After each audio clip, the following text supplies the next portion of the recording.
معبود تو اللہ ہی ہے، اللہ کے علاوہ کسی کی عبادت نہیں ہے، لیکن جو اللہ کو مانتا ہے اور اللہ جن کو اپنا دوست کہتا ہے ان کو بھی مانو، اللہ والوں کو بھی مانو، کیونکہ اللہ خود ان کی شان بیان کرتا ہے۔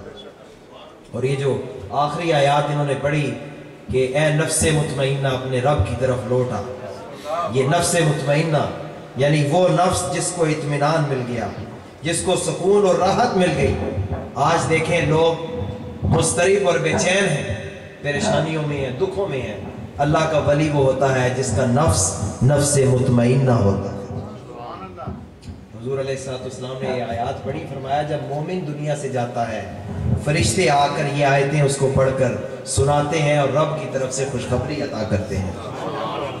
تو ابو بکر صدیق، کل یوم صدیق اکبر ہم نے منایا نا، تو ابو بکر صدیق نے عرض کیا یا رسول اللہ کیا واقعی مومن کو یہ مقام ملتا ہے؟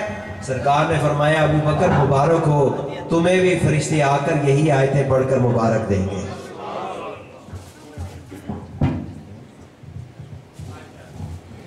تو اس لیے قرآن پڑھا کریں، قرآن نور ہے، لیکن قرآن پڑھیں تو محبت رسول کے ساتھ پڑھیں۔ لوگ قرآن پڑھتے ہیں درود شریف نہیں پڑھتے۔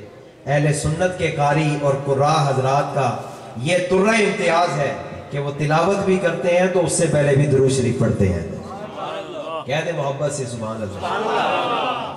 یعنی لوگ قرآن پڑھتے ہیں، بہت سارے قرآن بھی پڑھتے ہیں، قرآن کا درس بھی دیتے ہیں، لیکن وہ درود شریف کی طرف نہیں آتے۔ یہ سنی قاری ہوگا جو قرآن بھی پڑھے گا اور اپنے نبی پر درود و سلام بھی پڑھے گا۔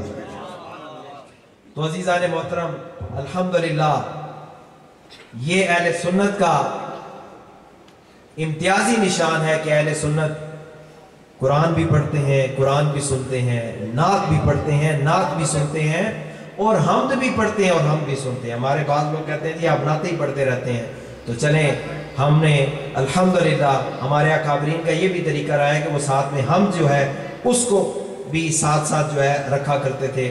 تو 3 اشعار حمد کے جس میں اللہ کی تعریف بیان کی ہے اور اپنی عاجزی کا اظہار کیا ہے اور اپنے اہل سنت کے عقیدے کا اظہار کیا ہے۔ پیر نصیر الدین نصیر ملت کا شعر آفاق کلام ہے۔ تو میں قاری فضل رسول چشتی کی خدمت میں گزارش کروں گا کہ آ کر اللہ کی حمد بیان کریں کہ ایک بندہ مومن جب سراپا التجا بنتا ہے تو وہ رب کی بارگاہ میں کیا کہتا ہے، وَإِذَا سَأَلَكَ عِبَادِي عَنِّي فَإِنِّي قَرِيبٌ۔ اے حبیب جب یہ لوگ آپ سے میرے بارے میں پوچھیں انہیں بتاؤ میں تمہارے قریب ہوں، میں تمہاری دعا کو سنتا ہوں۔ اور حدیث میں آتا ہے الدعاء مخ العبادہ، دعا عبادت کا مغز اور نچوڑ ہے۔ اور فرمایا جب بندہ مجھ سے دعا مانگتا ہے، رب بخاری کی حدیث ہے انا معاہو اذا دعانی، جب تک بندہ دعا مانگتا ہے میں رب ہو کر اس کے ساتھ ہوتا ہوں۔